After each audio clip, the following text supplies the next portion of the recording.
Over the years, I've sold off most of my physical games. I've really only kept the titles that have sentimental value, like Fallout 4 for the Xbox One. It's the only physical disc I have for the old Xbone, which is reasonable considering the fact that I sold my console more than 2 years ago. I kept Fallout 4 because it was gifted to me as part of an invitation to be the best man in my older brother's wedding. I might just be the only person that can claim to have received Fallout 4 for that reason, and I like to think one day I'll make it into the Guinness Book of World Records. When I joined the PC Master Race, I sold off my entire physical Xbox One library, and a good chunk of my 360 games. The remaining 360 titles in my possession have too many great memories associated with them to sell them off, or they were worth less than $1 at GameStop. I still have a decent library of digital Xbox games waiting for me if I ever reinvest in a console, but something tells me that won't be happening anytime soon. If any of the rumors regarding a new Xbox VR headset take more tangible shape, I might consider it more. When I sold off my old games, I noticed a clear pattern. The more I went back in time, the more titles I found that followed the same formula. When I was younger, I was into open worlds, the bigger the better.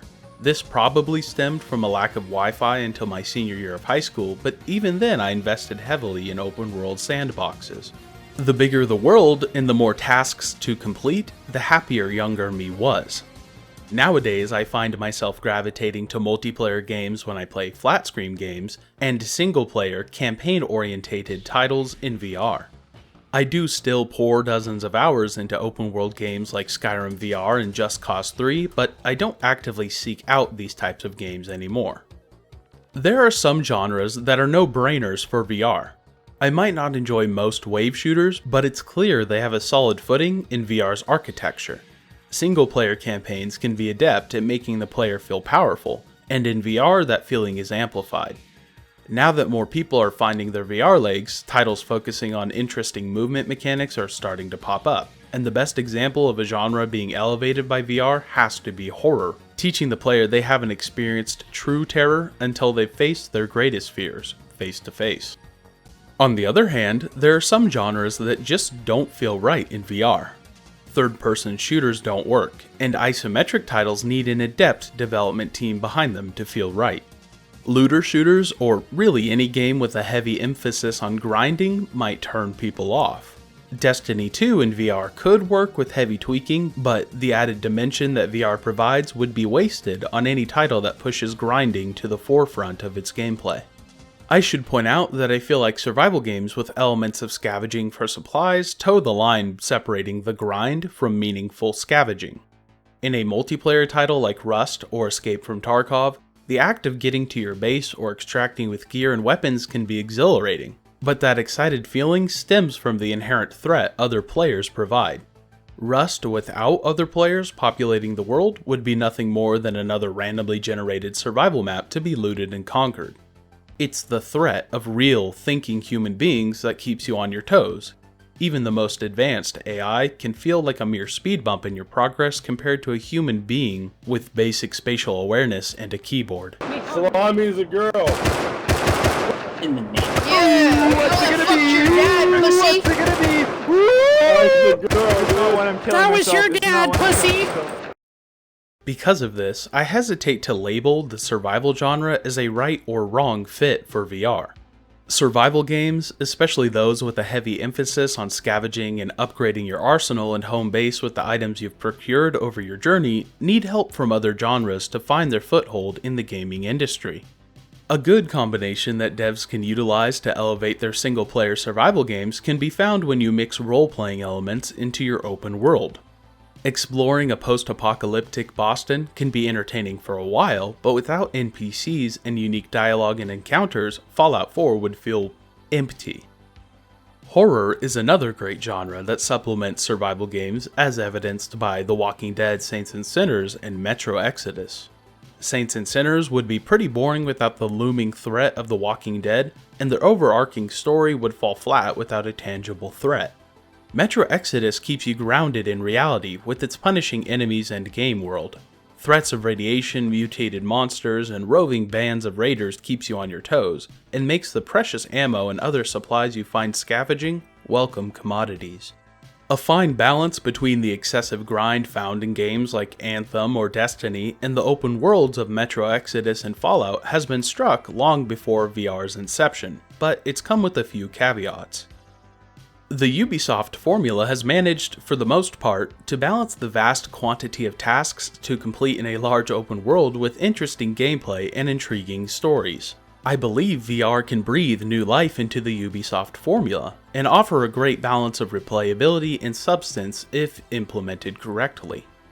Going back to the titles I sold off back in the day, I noticed a good amount of Ubisoft Sandboxes slip through my fingers into GameStop's coffers. Half a dozen Assassin's Creed installments, a handful of Far Cry titles, and a few Tom Clancy games that would make Tom Clancy break dance in his grave. Despite the quantity of Ubisoft sandboxes I spent my time with over the years, I find that most of my fond memories come from other titles and genres. But a lack of meaningful memories does not mean that the games I played were unremarkable.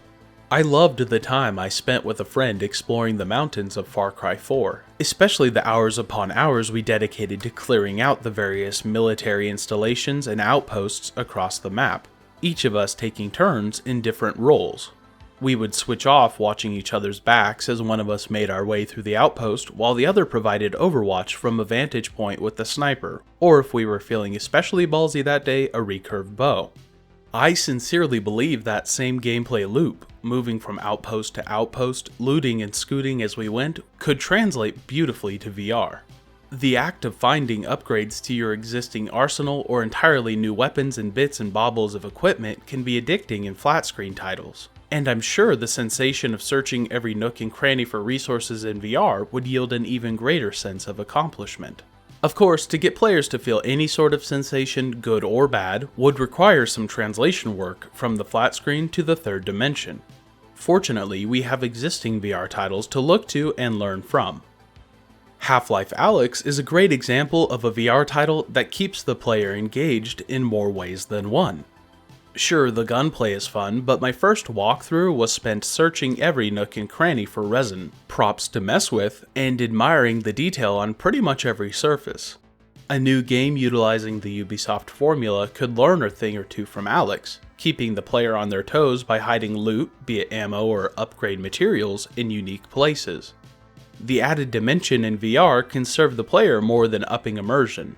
It can offer more opportunities for developers to populate the game world without having to include more square footage. Something you might blaze right past in a traditional shooter like an air duct or the top of a dresser could serve as an excellent place for developers to place really anything to reward the keen-eyed player. Of course, as seen in other VR titles, developers would have to be careful not to include too much clutter and detail. Flat-screen titles can get away with excessive detail, but VR needs a little more horsepower to run smoothly. This means developers trying to replicate the Ubisoft formula in VR would have to find a way to balance performance, nice open spaces, and dense points of interest. Simple techniques like segmenting parts of the map with loading screens could allow devs to squeeze more detail into environments, but they would have to carefully consider scale. While too much mileage between interesting locations and games can lead to the player quickly getting sick of travel, decent scale is needed to sell good open worlds. I love sniping in and out of VR, and a decent map size could help players like me scratch their itch for long-range engagements. Like sniping, plenty of games have shown that stealth feels great in VR. I might be projecting a little here, it hurts knowing that Hitman 3 in VR is exclusive to PSVR, but I think stealthily clearing an outpost without raising an alarm alone or with a buddy would get the blood pumping pretty quickly. Coordinated takedowns, distractions, and teamwork would feel all the more satisfying if you could see the fruits of your labor in a new dimension.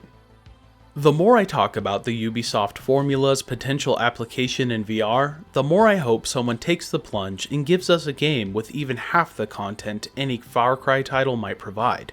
I know the medium is still growing, and hurdles would have to be leaped to find a balance between performance and a convincing open world like those found in Ubisoft's portfolio. But I have faith in game devs. I've been keeping an eye on Into the Radius for a while now, but I've held off on checking it out due to my system specs. Now that I have a little more horsepower behind my tempered glass, I might just check it out. I've seen it described as a stalker game in VR, and if that sentiment has even a fraction of truth to it, it might just scratch the itch I've had for a VR game utilizing the Ubisoft formula. I skipped answering the questions of the week last upload. I needed a break from my usual upload workflow, so I'll answer a good amount this week. If you want a question about me or the channel answered next week, swing by my Discord and say hi. Since you've played Dying Light, what do you think of it, and how hyped are you for the sequel? Games like Cyberpunk and Fallout 76 have really kept me from getting excited about new games these days, but Dying Light 2 might just be the first game I get on day one in a long time. If you could take one non-VR game and port it to VR, what would it be? Just Cause 3. Imagine this in VR.